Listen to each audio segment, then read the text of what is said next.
Kalau kita memang nggak mau direpotin, ya jangan punya anak. Kita harus kayak friend sama anak supaya mereka feel safe untuk cerita everything. Duit banyak, tapi anak-anak hancur. Apa artinya? We are so grateful. Tuhan itu lead kita untuk bawa anak-anak ke Morning Star, di mana semua, even the teacher itu benar-benar ada takut akan Tuhan.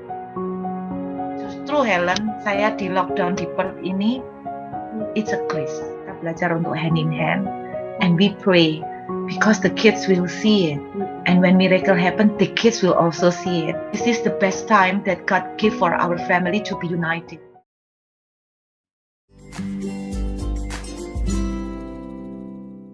Halo. Halo, iya Helen. Siang Tante, apa kabar? Baik. Sehat-sehat? Ini sama Om Yopi ya? Iya, ada Om ya di situ ya? Ada. Oh iya, gimana di Australia? Sehat-sehat semua Tante? Semua sehat, puji Tuhan. Aman ya di sana ya? Terakhir Helen ngomong-ngomong sama Jenis, katanya malah sudah offline ya? Udah dari bulan Juli offline. Oh, Di sini lebih ketat banget. Halo. halo Om, thank you ya. Jadi basically sih nanti cuman aku ada beberapa pertanyaan, terus ya mungkin dari Tante, dari Om bisa cerita kayak kesaksiannya, terus pengalamannya dengan anak-anak gitu ya. Kalau sekarang kan yang kita bisa lihat tuh ya pelayanannya mereka sekarang yang benar-benar on fire, yang wah luar biasa gitu kan. Banyak sih memang parents juga yang di kita juga dan yang di luar yang kita tahu tuh struggle lah dengan masa pandemi ini. Karena nggak biasa ya anak-anak 24 jam di rumah terus. Apalagi yang SD masih butuh bantuan orang tua. Jadi ada yang ngerasa, aduh gimana sih didik anak kok susah banget. Ya banyak yang ngerasa capek mungkin ya. Terus kayak mau give up lah, kayak aduh wes lah apa nggak usah sekolah aja. Malah orang tua harus ikut bantuin anaknya, tambah ngerepoti gitu. Sedangkan kan kita bolak-balik ngomong, loh ya gimana-gimana kan tanggung jawab utama itu ya memang actually di orang tua. Kalau orang tuanya udah nggak mau bantuin ya nggak bisa. Kita kan dari jarak jauh dan juga ngelihat kayak anak-anak Om Tante ini kan umurnya harusnya remaja. Banyak kan orang tua usia remaja itu usia most challenging. Anak-anak yang entah rebel atau ya lagi cari jati diri lah ya. Jadi mungkin masih nyoba-nyoba hal-hal yang baru, terus juga tengkar dengan orang tua karena punya pemikiran-pemikiran yang mungkin nggak sama, mulai dewasa seperti itu. Jadi yang kita lihat kan, wah kok bisa gitu loh. Ya kesaksiannya mungkin yang kita mau dengar juga, gimana anak-anak tuh bisa punya hubungan dengan Tuhan, bukan berarti mereka nggak sekolah ya, tetap kan sekolah dan lain-lain, tapi mereka tuh punya apa sih prinsip yang utama tuh nggak hilang kayak gitu-gitu. Apalagi umur-umur segitu, mungkin cerita kayak gimana anak-anak itu bisa tumbuh di komunitas yang seperti apa supaya nanti ke depannya itu ada perbedaan pendapat, kadang-kadang ya kita berantemnya itu ya seperti parent sama anak-anak lah, tahu kan maksudnya bukan berantem kayak gimana gitu ya. Saya ngomong gini, kenapa kadang-kadang papa ini cerewet kayak mama? Karena saya ngomong sama dia, kalau papa yang lain itu biasanya gini, berangkat kerja jam 8, pulang kerja jam 5 sore atau jam 7, atau kadang jam 8, capek. Ketemu, say hello, mungkin waktu anaknya kalian masih kecil, cium pipi kanan, pipi kiri, udah gitu, nggak lama kalian tidur. Sedangkan papa ini kan enggak, papa ini kan istilahnya udah nggak kerja lama ya. Dari dulu kerja saya awal itu kan kontraktor. Itu pun saya kerja sendiri, nggak ikut orang. Jadi waktu saya tuh fleksibel, jadi menemani anak-anak, menemani istri itu hampir bisa dibilang setiap waktu gitu. Nah, karena setiap waktu kan ketemunya sangat intens, jadi mereka nakalnya kita bisa lihat, bandelnya kita bisa lihat. Kadang yang kita pikir bandel sebenarnya itu bukan bandel kan, aktif anak-anak itu waktu masih kecil aktif lari-lari gitu kan. Nah, kenapa saya bilang natural? Karena waktu parent itu dalam kondisi yang general, yang pada umumnya yang saya maksudkan tadi kerja jam 8, pulangnya jam 5 atau jam 8 malam gitu kan, itu kan ketemunya cuma sebentar. Sedangkan kita kan interaksi terus-menerus, jadi istilahnya gesekan antara hubungan anak sama orang tua itu intens. Nah, itu kita biasakan dari sudah sejak lama. Ketika itu terjadi, mereka mulai gede, mulai istilahnya mereka punya pemikiran sendiri yang kadang nggak sesuai sama kita. Itu juga ketemunya yaitu tadi antara jam 8 sampai all day. Sedangkan orang-orang yang general, yang pada umumnya ketemu cuma beberapa jam. Jadi interaksinya itu nggak sebanyak kondisi yang seperti saya sama Ruth ini. Jadi lebih gampang Jadi manis-manisnya. iya, Pertempurannya sudah lebih lama dari iya. dulu. Benar, Sudah nggak kagetnya interaksinya itu sekarang sudah ya. kalau orang lain mungkin sehari itu mungkin interaksinya 1-2 jam. Tapi kita kan enggak dari dulu. Jadi ada sedikit misalnya ada sedikit perubahan di dalam sikapnya anak-anak, kita tahu kamu ada set apa, mereka cerita. Mereka tuh cerita detail dari teman-temannya, dari gurunya, kondisi di sekolahan seperti apa. Nah, kita sudah terbiasa dengan itu. Jadi ketika ada pandemik atau apa, ya memang kondisi biasanya juga seperti itu. Yang Selalu berbeda bareng cuma ya. iya, yang berbeda cuman dulu di Surabaya, sekarang di Australia. Tapi ya kondisinya tetap sama. Pertemuannya masih intens. Ketemuannya Banyak. intens. Iya. Dan setiap malam biasanya anak-anak itu tidurnya kan agak malam. Karena COVID ini biasanya mereka ini nggak mau tidur dulu. Satu ranjang itu kita bisa berempat. Itu membahas tentang pelayanan, tentang visi-visinya mereka, tentang jurusan-jurusan sekolah yang mau diambil, anything lah. Itu banyak sekali yang kita ini. Jadi kita memang interaksinya menurut saya yaitu lebih banyak daripada papa mama yang normal gitu ya, maksudnya. Benar, Ya, benar. kita mungkin Abnormal. iya, kita ini mungkin abnormal. Nggak normal ya. Jadi Ya waktunya lebih banyak. Intinya sejak anak-anak itu lahir, Helen, kita berdua itu komit. Karena saya dari background yang berantakan. Terus suami saya juga dari background anak angkat. Kami berdua itu komit sejak punya anak. Kami itu enggak kepengen kasih itu ke pembantu atau ke suster. Dan kami sudah punya satu tekad, keputusan bersama. Kalaupun suster kita pakai, itu sifatnya hanya membantu, misalnya cuci, yang kita nggak perlu fokus ke sana. Jadi kita lebih fokus ke interaksi sama anak. Sehingga apapun yang terjadi, itu semua konsekuensinya prioritasnya anak, Helen. Jadi termasuk ketika Tuhan mulai memakai dan memanggil saya untuk pelayanan, dan di luar dugaan jadwal-jadwal tambah banyak. Suami saya dulu kerja, dan karena jadwal tambah banyak, akhirnya kita berdua kan sering keluar. Pak Yopi, Om Yopi ini bilang, nggak bisa kayak gini terus, nggak boleh mengorbankan anak-anak. Kita butuh duit, tapi anak adalah investasi. Kalaupun duit itu kita katakan duit banyak, tapi anak-anak hancur. Apa artinya? Jadi ini seperti bumerang sendiri. Jadi satu sisi kita butuh duit. Tapi kalau duit banyak, anak berantakan, hidup kita juga kayak neraka. Karena menghidupin anak tanpa uang juga nggak bisa. Jadi ini sudah dari sejak mereka kecil. Akhirnya suami saya ini berbesar hati banget, Helen.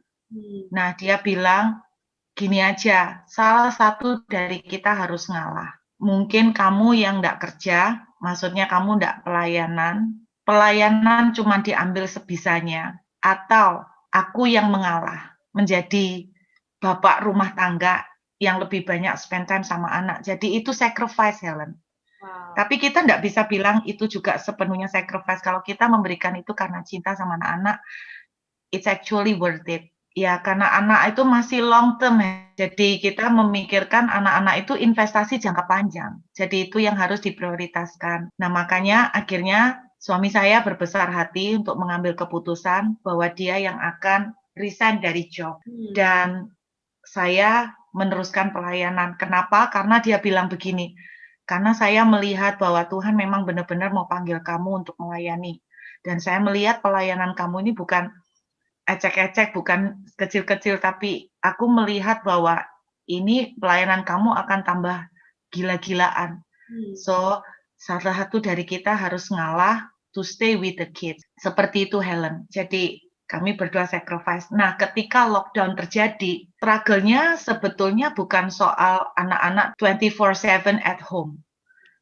Karena waktu lockdown terjadi 24/7, saya terutama yang selama di Indonesia terlalu sering keluar pelayanan, saya justru merasakan begini, this is the best time that God give for our family to be united. Jadi saya punya banyak waktu dengan anak-anak, doing things together, melakukan banyak hal bersama-sama. Itu justru saya merasakan bukan anak-anak ini tambah ngerepotin, ada di rumah tambah ngerepotin. Sebetulnya itu justru back to the responsibility lagi. Itu memang tanggung jawab orang tua. Kalau kita memang nggak mau direpotin, ya jangan punya anak. Benar. Kita tuh tanggung jawabnya sama Tuhan. Nah, berapa banyak jemaat itu ngomong begini sama saya, "Bu Ruth, tolong Bu Ruth, ini Bu Ruth bisa ndak ke rumah saya untuk melayani anak saya, untuk membantu anak saya gini gini gini gini." Terus saya bilang gini, "Bu, saya ini waktunya udah ndak ada." Terus dia bilang, "Saya cuma bisa hari Sabtu, Bu, minta tolong hari Sabtu, Bu. Saya cuma satu-satunya waktu tuh sama anak-anak, itu hari Sabtu." Nah, ibu ini jawab, "Bu, tolonglah anak saya sangat memerlukan. Anak saya cuma bisa available-nya hari Sabtu. Ibu melayani Tuhan, Ibu serahkanlah anak-anak Ibu ke Tuhan." Gitu loh. "Ibu tolong layani ini dulu jemaat." Lalu saya balikkan gini loh, "Bu, jangan dibalik. Tuhan itu kasih kita anak. Tuhan nyerahkan kita ke anak untuk kita yang membabysitter anak, menjadi neni buat anak. Jangan dibalik. Tuhan kasih kita anak, kita serahkan anak kita balik ke Tuhan supaya Tuhan jadi babysitternya. Loh gimana sih? Nah, berapa banyak dari orang tua selalu berkata, serahkan anak ke Tuhan. Tuhan yang menjagain. In some way ya, tapi dalam tanggung jawab seperti ini, kita yang harus responsibel untuk anak. Jadi bagi kami, ketika pandemik ini di-lock, justru saya tuh senengnya itu saya punya banyak waktu sama anak-anak. Jadi saya going through the struggle with them. Ketika mereka masuk ke Australia, kayak misalnya Janice, dia berapa kali itu juga struggle dengan friend di sekolah karena cara berpikir, bergaulnya beda banget, Helen. Jadi dia kaget ketika temu orang-orang gitu ya. Kita nggak bisa menyangkal mereka, sorry to say, mereka punya pikiran kadang-kadang liberal, Helen. Jadi bahan pembicaraannya tuh serem ya. Untuk ukuran anak umur teenager 17-18 gila banget. Yang mereka bicarain, sorry to say, bukan sekedar pacaran loh, Helen, tapi sampai jauh gitu loh. Sampai about sex gitu loh. Nah, bayangin Janice masuknya umur 15, very young, di kalangan 17-18. Terus dia dengan lingkungan yang pembicaraannya, sorry to say, sex before marriage, mereka support LGBT. Itu berat buat Janice. Jadi itu berat. Sudah umurnya paling muda, ditambah dengan beda culture dan perbedaan liberal kayak gitu. They need us. Mereka butuh parents to help them, to walk with them. Nah, saya bersyukurnya ketika anak-anak masuk ke Australia, itu Tuhan izinkan kita di lockdown. Jadi justru ketemu sama anak-anak 24/7 itu very important. Need our support gitu loh. Jadi sempat Janice tuh sampai struggle nggak kepengen melanjutkan sekolah gitu loh. Nggak mau melanjutkan sekolah bukan karena masa pandemik, tapi karena lingkungan. Dia kaget. Nah, saya pikir banyak anak-anak seneng online karena jadi lebih santai gitu kan. Papa mamanya yang pusing. Enggak, justru dia seneng online karena dia menghindarin teman-teman. Kami nguatin, kamu nggak boleh mengambil jalan escape, terus nggak mau berteman-bertemanan gitu loh. Karena dia selalu ngomong begini, Helen, enak dulu di Morningstar, Mami. Di Morningstar temennya semuanya kita tuh sevisi. Kita tuh mengasihi Tuhan. Malaikat semua. Ketemu di sekolah ini, Lucifer semua, Helen. Setan semua gitu kan. Nggak ada kan sekolah kayak Morningstar, malaikat semua. Saya bilang, this is the real world. Kamu dengan Morningstar itu very limited time. Finally, you have to face the real world. Dan the real world, kamu akan ketemu setan. Kamu ketemu serigala yang berbulu domba. Kamu akan ketemu itu. Dan dia ketemu, ada teman-teman yang dalam tanda kutip juga use dia. Di depan kelihatan manis, di belakang. This is the real world. This is your chance to learn. Di masa-masa seperti ini, Helen, teenager itu very, very difficult time. Justru mereka butuh kita, parents-nya. Nah, mereka nangisnya lari ke siapa, Helen? Kalau mereka mau nangis ke orang tua nggak ketemu, mereka mau lari ke orang tua nggak ada buat mereka. Possibility-nya ada 2. Satu possibility-nya dia ikut teman-temannya. Jadi become liberal, to be accepted, to be fit in. Atau kemungkinan kedua dia betul-betul menarik diri. Dia nggak mau lagi. Nah, nggak mau sekolah, nggak mau apa. Nah, itu yang orang tua nggak tahu. Jadi kembali lagi Helen, jadi sebetulnya kehadiran anak itu 24/7 itu sebetulnya Tuhan itu baik gitu loh. Karena memberi kita waktu to protect them, karena to walk with them. Jadi ketika lockdown-nya dibuka, dia waktunya masuk lagi, she become stronger. Dia jadi lebih kuat, she knows what to do. Ya itu membuat dia akhirnya bisa survive, bahkan secara akademik dia bisa sampai excellent gitu. Dia bisa mendapatkan yang kita di Australia itu namanya Dux Award. Dux Award itu penghargaan yang diberikan untuk anak high school dan itu penghargaan paling bergengsi karena tidak semua orang bisa. Dan itu Dux Award itu adalah the most excellent, the highest score among all. Wow. Paling muda, dia paling menonjol. Wah, makanya waktu dia terima award Dux Award itu semua teman-temannya tepuk tangan heboh gitu loh. Because itu sangat perlente gitu, sangat prestisius gitu loh. Jadi justru kalau orang tua merasa kok anak-anak di rumah struggle, malah pusing, harus ngebantu. Saya bilang itu justru anugerah Tuhan loh Helen. 24/7 itu I think it's a grace from God. Malah hadiah harusnya ya, bukan malah Harusnya Helen. bukan hukuman Helen, gitu ya. Iya, karena itu memberikan orang tua kesempatan do your job. Do your responsibility. Selama ini kamu tidak pernah. Justru di situ keluarga makin disatukan. Kapan lagi Helen? Justru ketika orang tua kerja dan sebagainya, kita tidak punya waktu loh. Tahu-tahu orang tua udah nemukan anaknya bermasalah. Justru Helen, saya di lockdown di Perth ini, it's a grace. Hadiah dari Tuhan. Iya, benar. Untuk kita satu keluarga bersama-sama.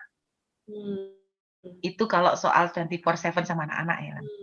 Iya. Luar biasa sih, karena banyak yang mungkin orang nggak tahu ya. Orang taunya kan, bayangkan saya di tengah-tengah sibuk jadwal pelayanan segitu banyak, saya tetap memutuskan hari tertentu itu saya harus spend time with them.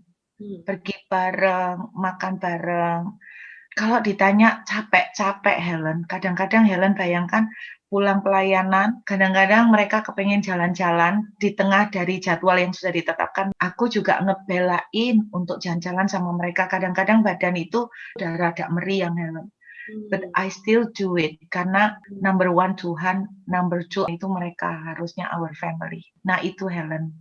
Jadi kalau struggle soal kebersamaan sama anak-anak itu, that's the story. Dan itu yang mungkin banyak orang nggak tahu dan butuh tahu Tante, supaya ngelihatnya nggak cuman kayak mungkin anaknya pendeta didoain jadi gitu ya, makanya mereka ngelihat saya tak minta aja lah pendeta doain gitu. Cuman kan itu nggak instan, bukannya kita tidak mendoakan, tapi there are efforts. Tuhan kan juga bilang kan iman tanpa perbuatan juga mati. Kita harus invest waktu, dan itu yang Helen rasa bagus banget untuk papa dan mama di luar sana yang sekarang ini kan struggle. Burut Yulia pendeta sibuk gitu, itu orang banyak tahu schedule-nya hari ini di sini, hari ini di situ gitu, dan mungkin banyak orang nggak tahu sisi kehidupan anak-anak yang tapi tidak pernah ditinggalkan. Ada sacrifice dari Om Yopi yang sungguh luar biasa. Iya, Helen, kita nih bersyukur ya, karena saya tuh ngelihat keluarga-keluarga lain tuh ya, anak-anak itu masuk kamar sendiri-sendiri ya. Satunya main game terus satunya nggak tahu ngapain, pokoknya sendiri-sendiri. Nah, banyak orang bilang gini, karena memang anak perempuan lebih dekat sama orang tua daripada anak cowok. Kalau cowok memang gitu, sendiri-sendiri. Menurut saya enggak ya, karena saya juga punya temen, itu anaknya cowok. Tapi sama orang tua dia kayak friend. Nah, ini yang saya bilang, kenapa kita ini, jadi kalau ada perubahan cepat ketahuan Helen, karena misalnya gini, kalau misalnya nih anak-anak kok lama ya anak-anak di dalam sendirian gitu nggak ngapa-ngapain. Saya atau papanya, "Ngapain?" Kita nimbrung, dia nonton film, kita ikut nonton. Jadi kadang-kadang anak-anak juga gitu ke kami, terus mereka ngumpul gitu. Jadi itu selalu akhirnya jadi habit, selalu gangguin satu sama lain, gitu Iya, loh ya. iya. Selalu meramein satu sama lain. Sehingga benar Helen, ada apa-apa kita langsung cepet tahu. Anak-anak ngalamin problem apa, kita langsung tahu. Karena kita tiap hari selalu ya gimana Helen, kayak berempat kayak perangko. Iya. Jadi kita selalu cerita-cerita gitu loh. Saya bersyukurnya habit itu kita udah bangun. Sehingga saya tuh ngeliat anaknya orang itu, aduh Helen di kamar sendiri-sendiri. Terus Bu, ya apa ini ngentikno main game. Lah ya apa Helen, ditengking ya ndak bisa toh Helen. Berhenti main game dalam nama Yesus. Iya, Segampang itu, lek lek bisa gampang gitu lah ya enak toh Helen, nggak bisa. iya. Nah, terus sing repot kan itu sudah hasil dari didikanmu bertahun-tahun.